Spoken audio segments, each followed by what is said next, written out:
En 2020, l'urgence, c'est qu'il y ait une offre politique pour enfin se débarrasser de cette classe politique qui a mis Marseille à terre, qui a provoqué ces effondrements, qui a provoqué des morts, des services publics dans un état indigne.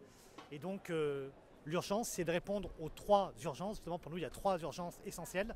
L'urgence démocratique, c'est-à-dire oxygéner la démocratie locale, mettre en place des espaces qui permettent en fait de sortir cette ville de l'asphyxie, de l'étouffoir démocratique dans laquelle elle est. C'est-à-dire que les citoyens se réapproprient la chose publique, se réapproprient les politiques publiques.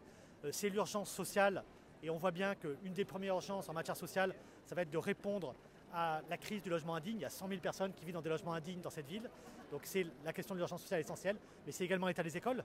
C'est faire des écoles, c'est rénover les écoles en maîtrise publique, en prenant compte également de la question climatique.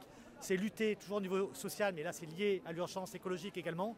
C'est faire en sorte de lier l'urgence sociale avec l'urgence et de répondre aux défis climatiques.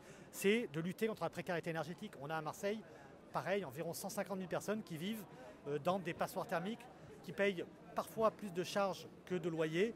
Et donc, baisser la facture énergétique dans cette ville, c'est essentiel.